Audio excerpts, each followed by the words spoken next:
In the NBA, we've seen it all too frequently where coaches are used as scapegoats for a team's failures, whether it's fair or not, and sometimes it's justified while other times it's clearly more of a result of poor roster construction. At the end of the day though, coaches are an easy target when a team underperforms, but then you sometimes have these very bizarre instances where a team is actually, well, at least on paper anyway, performing well, and a coach will unexpectedly get the axe. That said, I don't think I've ever seen anything quite like a coach getting fired with 9 games left in the season when his team is playoff bound and actually has a chance to make a run in the playoffs, and that's exactly what the Memphis Grizzlies have done in firing their head coach of 6 years, Taylor Jenkins, just weeks before heading into the postseason. Why?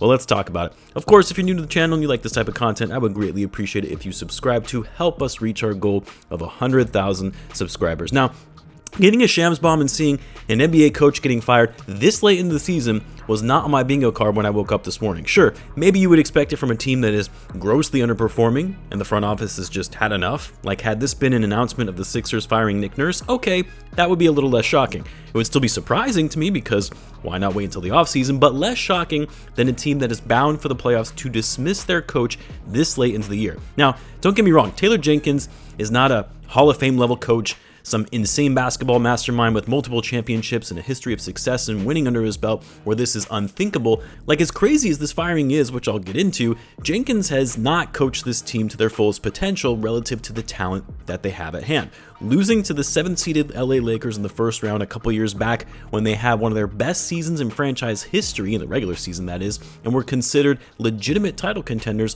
was a massive failure, especially considering the Lakers easily won that series. And yes, a lot of people blame that series loss on a young, immature, overly cocky team that was unserious when it came to the postseason. All of those things are true, but who is it that needs to ensure that his guys are locked in, focused, and ready for the biggest stage? Whose job is it to manage the egos, get his players to play smart basketball, foster growth and maturity in a young team? That's on the coach. Dillon Brooks being a disaster and shooting that team out of games when they have one of the best young talents in the game in Ja Morant is a coaching blunder to not stop that from happening. Now, when it comes to this season, because last season I'm giving Jenkins a pass with all the injuries the team sustained, but this season, the Grizzlies have been good, and to be honest, they've actually looked better than I had expected, as I had them finishing in the play-in territory in my preseason predictions. But more recently, they haven't been performing well against teams above 500. In fact, they've only beat one team above 500 since the trade deadline, and that was against the depleted Dallas Mavericks.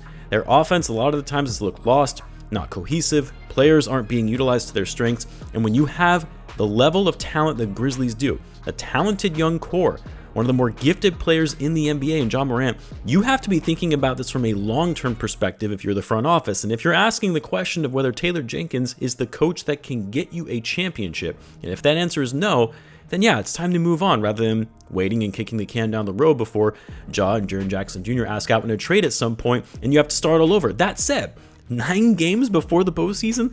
Like, I fully expected Jenkins was probably going to be let go in the offseason if the Grizzlies had gotten bounced in the first round yet again, but firing him now, right when your team is gearing up for the playoffs, what benefit does that even give you to make this kind of switch so late in the season? Do you really think that's going to turn your fortunes around in the playoffs and now you'll have a better chance at winning a championship?